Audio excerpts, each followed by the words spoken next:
La droite nationaliste peut-elle tirer profit de l'impopularité de François Hollande? Le parti de Nicolas Dupont-Aignan se lancera-t-il dans la bataille des régionales?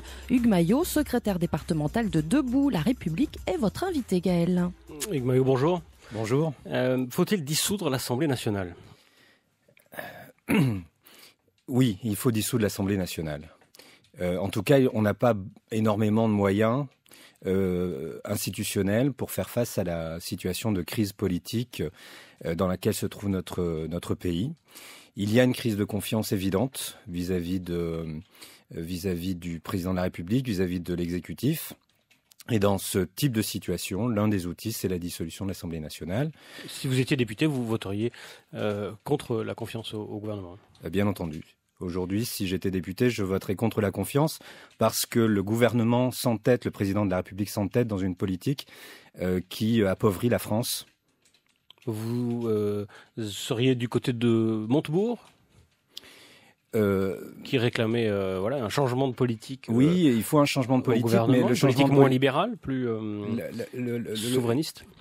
Il faut une politique, effectivement, qui redonne à la France les leviers de sa politique économique. Nous n'avons plus le levier monétaire, puisque la monnaie est dirigée depuis la Banque centrale européenne. Nous n'avons plus le levier budgétaire depuis le dernier traité approuvé par les dirigeants des différentes nations. On voit bien au niveau du budget que c'est pas tellement respecté, finalement. Non, c'est pas tellement respecté, mais malgré tout, nous n'avons pas les moyens d'agir et nous sommes soumis au contrôle de la Commission européenne, de fonctionnaires non élus. La politique de la France ne se décide plus, et ça a été le thème des européennes. La politique de la France ne se décide plus en France. Mais nos gouvernants sont des pantins dans les mains de l'Union européenne, et il est logique que les Français soient mécontents et de plus en plus mécontents parce que on leur fait des promesses qui ne sont jamais tenues. Et que ce soit la droite ou que ce soit la gauche, c'est exactement la même politique qui est mise en œuvre, celle qui est décidée par Bruxelles. Est-ce que vous vous placez comme Marine Le Pen, ni à droite ni à gauche, la France d'abord? Nous sommes Alors, je récuse le qualificatif de droite nationaliste. J'ai entendu ça il y a un instant. Ouais, c'est moi qui lui. Ouais. Voilà, je récuse ce qualificatif. Nous sommes des patriotes. Le nationalisme et le patriotisme, c'est très différent. Le nationalisme, c'est la haine des autres. Le patriotisme, c'est l'amour de son pays.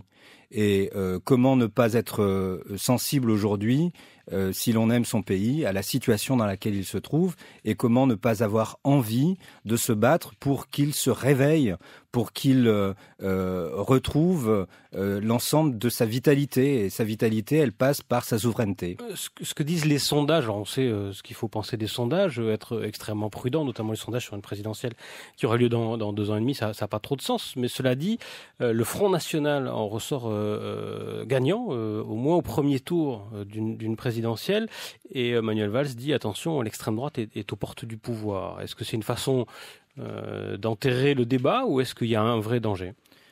Je suis assez d'accord sur le diagnostic. Le Front National est aux portes du pouvoir. Ce que je regrette, c'est les conséquences que le gouvernement en tire.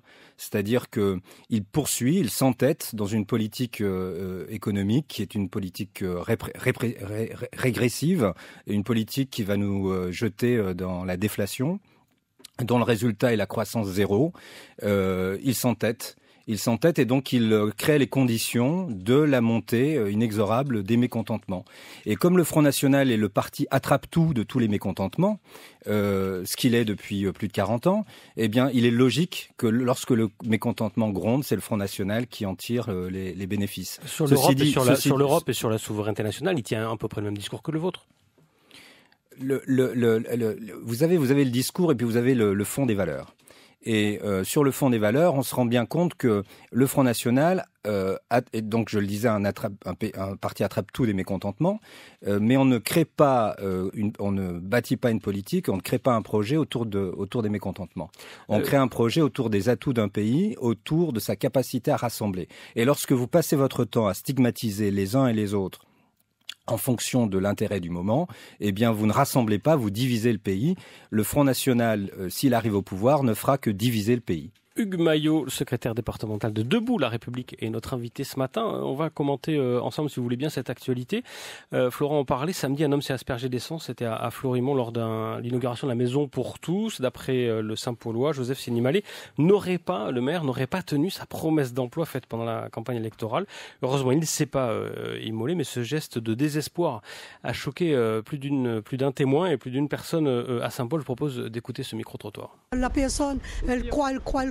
Et qu'est-ce qui se passe? Là, elle est à la limite, là. Je pense celui qui a voulu s'immoler, là, il est à la limite. Oui, mais il peut comprendre parce qu'avec la vie que l'on a actuellement, 488 €, il est impossible que les gens puissent vivre avec ça. Et les maires, en général, ils ne tiennent pas beaucoup de autres promesses non plus. Donc, c'est un peu normal. Si la personne est vraiment dans le désespoir, vraiment dans une galère pas possible, il peut comprendre. Pour la campagne électorale, tu promettes n'importe quoi, même ça. Mais après, le monde dans le désespoir, là, il fait n'importe quoi. Hein. Il arrive vraiment parce que le monde a plein de soucis et il base 6 autres tant qu'en croyant qu'il y a une affaire. Après, il faut des fonds. Des réactions recueillies hier matin à Sainte-Marie par Olivier de la Richaudy. Vous comprenez cette méfiance vis-à-vis du politique avec toutes ces promesses non tenues? Je crois surtout que cet événement, il est symptomatique, symbolique de la situation dans laquelle se trouve la Réunion aujourd'hui, et qui est une situation dramatique à plus d'un titre. Elle est dramatique et elle est scandaleuse parce que la Réunion est frappée par une pauvreté extraordinaire alors que les Réunionnais sont assis sur un monceau d'or. Notre pays a tout, et notre île a tous les atouts pour se développer. Sur le plan touristique, sur le plan de l'exploitation des océans, sur le plan de la capacité d'ingénierie de notre population, de sa jeunesse. Nous avons les atouts pour nous développer et pourtant nous ne nous développons pas. La faute à qui et nous distribuons et nos élus, nos décideurs se contentent de distribuer de l'argent public et de distribuer des contrats aidés, ce qui fait que les réponses apportées par François Hollande étaient totalement inadaptées à mon sens lorsqu'il est venu. La question c'est celle du développement économique pour créer des emplois durables et il est possible, moi je suis intimement convaincu que la Réunion a un potentiel de croissance considérable et qu'il faut le mobiliser, se donner les moyens de le mobiliser davantage pour répondre à cette désespérance qui s'est exprimée ce week-end. La faute à qui? J'ai envie de dire la faute à plus de 30 ans de renoncement, 40 ans de renoncement de nos élites vis-à-vis même du projet, l'absence de projet de développement économique. Je crois qu'on a cru possible, on a cru impossible que la Réunion se développe, alors que il y a ce potentiel extraordinaire. Également dans l'actualité ce matin à l'Université l'été du Front National de la Jeunesse qui s'est tenue dans le Var ce week-end, Florian Philippot, le vice-président chargé de la stratégie de la communication du Front National, député européen, il s'est exprimé sur ce que représentent les Outre-mer pour le Front National. L'outre-mer, pour nous, c'est fondamental. On a déjà réalisé de bien meilleurs scores lors de la dernière présidentielle, une forte poussée de Marine Le Pen et du Front National.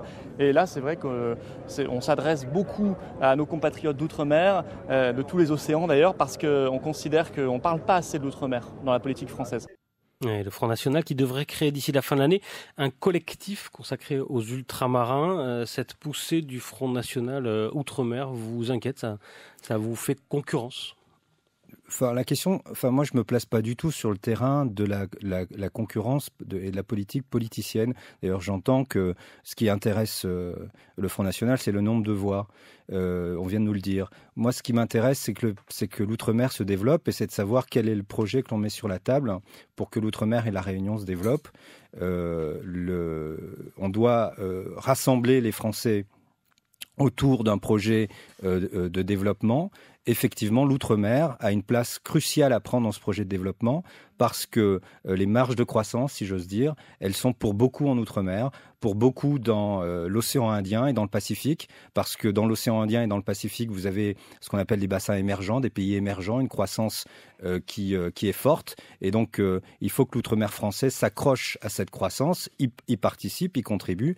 Et ainsi, l'outre-mer français contribuera aussi à la croissance et à la prospérité du pays.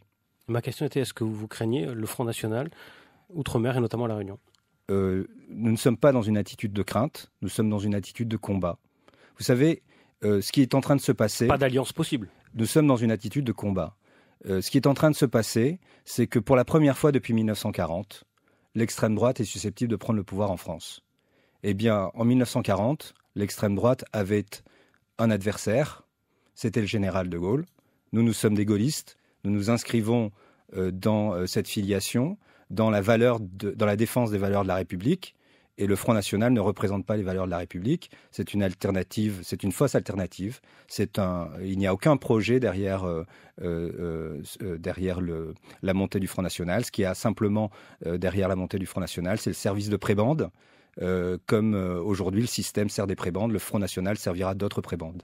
Donc vous disiez le Front National attrape tout, le moins qu'on peut dire, c'est que jusqu'à maintenant, Debout la République n'attrape pas grand-chose. Voilà, moins de 2% pour Nicolas Dupont-Aignan à la présidentielle, c'est moins de 3% aux européennes, vous étiez tête de liste. Comment expliquer que le finalement Front National, ça ne prenne pas? Oui, bien sûr, le Front National a 40 ans d'existence, donc nous en avons à peine 6. Et Nicolas Dupont-Aignan était crédité aux dernières présidentielles, entre 0 et 0,5. Aujourd'hui, les sondages lui donnent entre 4 et 5%.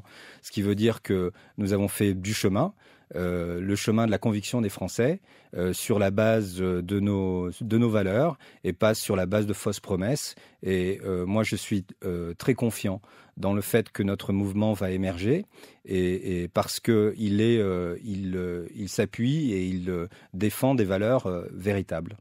Hugues Maillot, notre invité ce matin, est catégorique. Il faut dissoudre l'Assemblée nationale parce que cette politique actuelle qui appauvrit la France doit cesser. Le secrétaire départemental de Debout la République dénonce aussi la suprématie de l'Europe qui réduit nos gouvernants à de simples pantins. On parle politique dans Grand Matin avec Hugues Maillot. Emploi, chômage, politique générale et locale. Posez toutes vos questions. Réunion première, 02 62 99 2000. Et on va tout de suite au standard pour une première question. Jimmy du Moufia a composé le 99-2000. Bonjour Jimmy. Bonjour à tous. Bonjour M. Maillot. Bonjour. Voilà, j'aimerais demander à M. Maillot s'il pense défendre les mêmes valeurs de la République que M. Dupont-Aignan. Je m'explique. Lorsque l'espace Schengen a été créé, la Grande-Bretagne a refusé d'intégrer l'espace Schengen. L'Irlande, un État indépendant, a refusé d'intégrer l'espace Schengen pour privilégier ses accords de libre circulation avec la Grande-Bretagne. Pendant ce temps, la France a créé 2 zones, la métropole et dans l'espace Schengen, l'outre-mer hors de l'espace Schengen. Est-ce que c'est la même République que vous défendez? Et juste pour rappeler un petit peu l'histoire, à une époque, ici à l'esclavage, les esclaves, il y avait l'esclavage à la Réunion, il y avait la traite. Alors, pendant qu'en Outre-mer, il y avait l'esclavage, les esclaves, en posant le pied sur le sol métropolitain, étaient automatiquement affranchis. C'est un peu le cas là, aujourd'hui, c'est-à-dire que nous, on n'est pas tout à fait européens, on est partiellement européens, on ne fait pas partie de l'espace Schengen. Et pour revenir sur une question d'actualité actuelle, bientôt l'Écosse, dans les quelques jours, va décider si elle devient indépendante ou pas. Si l'Écosse devient indépendante, personne ne doute qu'elle participera à l'Union européenne. Je vous pose la question, est-ce que si la Réunion, Mayotte, la Guyane, Martinique, Guadeloupe, l'un des départements devient indépendant, est-ce que nous aussi, nous intégrons l'Union européenne? Merci. C'est la question que je vous pose. Merci Jimmy, on va laisser le temps à Hugues Maillot de vous répondre. D'abord, la Réunion dans l'espace Schengen, vous êtes favorable? Le problème, si vous voulez, c'est qu'aujourd'hui, l'espace Schengen, c'est une passoire. Et tant que tous les pays européens n'auront pas les mêmes objectifs en matière de lutte... C'est-à-dire, c'est une passoire. Chaque pays continue à mener sa propre politique, en matière d'immigration. C'est le nombre de gens qui meurent en Méditerranée n'essayant de passer, on ne peut pas dire que ce soit une passoire. Bien sûr, mais la question, c'est de faire en sorte que les gens ne prennent pas le bateau pour venir en Europe. C'est ça le problème. Le problème, c'est celui du développement de la Méditerranée. C'est le fait que les gens trouvent de l'activité, de l'emploi, un projet de vie là où ils se trouvent. C'est pas la politique migratoire de la France qui doit déterminer, ou la politique migratoire de l'Union européenne qui doit déterminer le développement. Il faudrait qu'on soit plus offensif, les Européens, les Français, dans l'aide au développement, dans la coopération avec les pays de la zone. On n'est même pas à 1% du PIB qui est consacré à l'aide au développement. Donc il faut être plus offensif dans ce domaine. Et puis, pour éviter les migrations, et puis en matière de politique migratoire, il faut qu'on soit tous sur les mêmes objectifs, qu'on mène tous la même politique pour faire en sorte que on évite un certain nombre de problèmes et d'immigration clandestine. Donc, nous, on est plutôt favorable à revenir sur l'espace Schengen, à revenir, si l'Europe est dans l'incapacité de protéger ses frontières, à ce que les États rétablissent effectivement un contrôle aux frontières. Un contrôle aux frontières, c'est pas un mur. Un contrôle aux frontières, c'est un filtre. C'est faire en sorte que on filtre les entrées, et c'est bien le moins. Quand chez vous, vous n'ouvrez pas la porte et vous ne laissez pas n'importe qui entrer, vous ouvrez la porte aux personnes que vous avez invitées. Vous considérez que le chez nous s'arrête aux frontières françaises et pas aux frontières européennes? Écoutez, on est 28 autour de la table aujourd'hui dans l'Union européenne. 28 avec des intérêts divergents. Si l'Union européenne est aujourd'hui à croissance zéro, c'est parce que nous ne sommes pas d'accord sur les voies du développement économique et de la croissance. À un moment donné, il faut bien tirer les conséquences des désaccords et pas s'entêter à vouloir à tout prix se mettre d'accord, ce qui n'est pas possible. La preuve. Parce que pendant qu'on discute, pendant que les 28 sont autour de la table à palabres, il y a des gens qui souffrent. Quand on met en concurrence les travailleurs français avec les travailleurs des pays de l'Est, quand on fait en sorte qu'on laisse venir les travailleurs des pays de l'Est à un niveau de rémunération et de charges inférieur à celui des travailleurs français, qu'est-ce qui se passe ? Il se passe que certaines entreprises françaises préfèrent recruter et laisser au chômage près de 350 000 personnes. Si vous ne voyez pas cette souffrance-là, si vous ne sentez pas, excusez-moi, je termine. Si vous ne sentez pas cette souffrance-là, si vous ne la considérez pas, eh bien, il se passe ce qui est en train de se passer en ce moment, c'est-à-dire la montée du Front National. Est-ce que la logique que vous appliquez à la France s'applique éventuellement à la Réunion ? C'est-à-dire, est-ce qu'on peut aussi fermer la Réunion ? Je voulais aller vers ce qui s'est passé lors de la venue de François Hollande et le débat sur la régionalisation de l'emploi. Est-ce qu'il faut, comme à l'échelle française, fermer un peu les portes ? Est-ce qu'il faut, à l'échelle de la Réunion, fermer un peu les portes ? Non, il ne faut pas fermer les portes à la Réunion. Le problème, si vous voulez, c'est qu'il faut sortir de cette vision malthusienne de l'économie dans laquelle nous sommes enfermés aujourd'hui. C'est-à-dire que on accepte l'idée que la croissance est nulle et donc à partir de ce moment-là, on met en œuvre une politique qui n'offre pas de perspective. La France doit croître, la Réunion doit croître, et nous, on doit s'accrocher à cette croissance. Et à partir du moment où il y a croissance, il n'y a pas besoin de s'enfermer. Vous avez été déçu qu'il n'y ait pas de ministre réunionnais. J'ai lu que vous étiez exprimé à ce propos. Oui, déçu qu'il n'y ait pas de ministre réunionnais à partir du moment où on a manifestement une volonté il y a une volonté au niveau gouvernemental, au niveau du président de la République et des ministres antillais. Voilà. Donc à partir du moment où il y a un déséquilibre dans le traitement des ultramarins, oui, je suis déçu qu'il n'y ait pas de ministre réunionnais. Je pense que nous avons à La Réunion, mais pas simplement à La Réunion, il n'y a pas de ministre polynésien non plus, il n'y a pas de ministre de l'océan Pacifique. Et pas il y a des gens qui ont des compétences à faire valoir. Pas de réunionnais dans la direction de votre parti, alors qu'il y a un Polynésien qui est en charge de l'outre-mer, ça vous gêne pas ? Notre parti est jeune, il faut laisser le temps au talent de s'exprimer. Vous avez postulé, ça n'a pas marché ou... Non, j'ai pas postulé. Vous savez, on n'est pas dans des logiques de pouvoir, on est dans des logiques de responsabilité, c'est-à-dire on est dans une mobilisation, un combat pour défendre les intérêts de la France.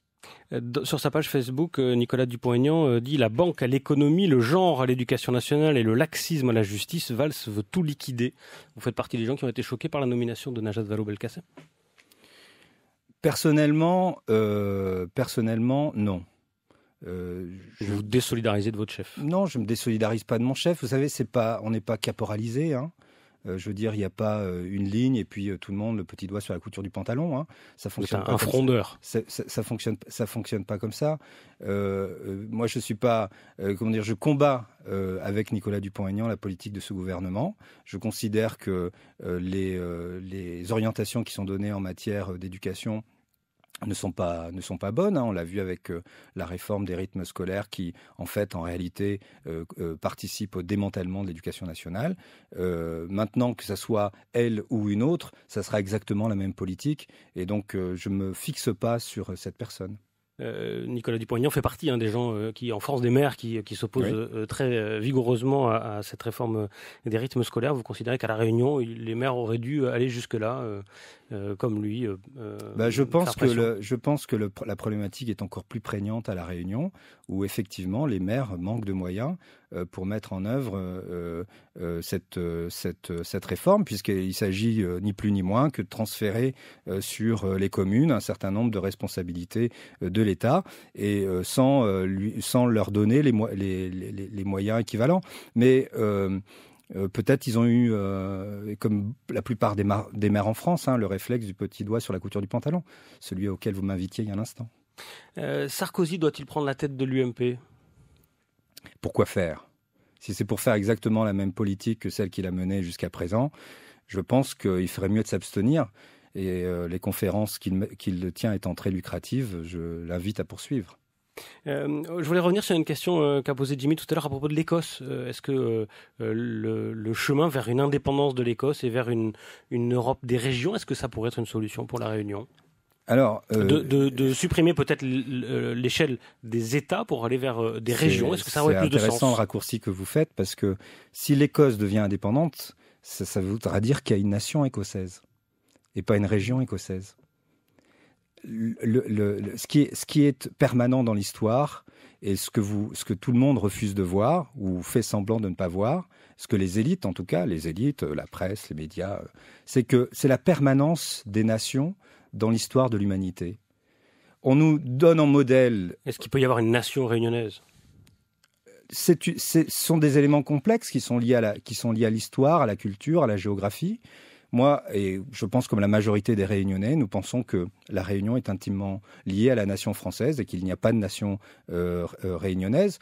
C'est pas vrai pour l'île Maurice, il y a une nation mauricienne. Je veux dire, il n'y a pas de prêt-à-penser en la matière. Par contre, ce qui est certain, c'est que les nations existent et que ce sont les nations aujourd'hui qui dominent le monde, en réalité. Les États-Unis sont une nation, l'Inde, c'est une nation, la Chine, c'est une nation. Et nous sommes les seuls. Les nations se construisent si j'ose dire, dans les larmes et dans le sang. Et des constructions comme l'Union européenne sont des constructions totalement, qui vont à l'inverse du cours de l'histoire. Le seul exemple de même nature, c'était l'Union soviétique. Hugues Maillot, secrétaire départemental de Debout la République, était notre invité ce matin. Merci d'avoir été avec nous en studio et bonne journée.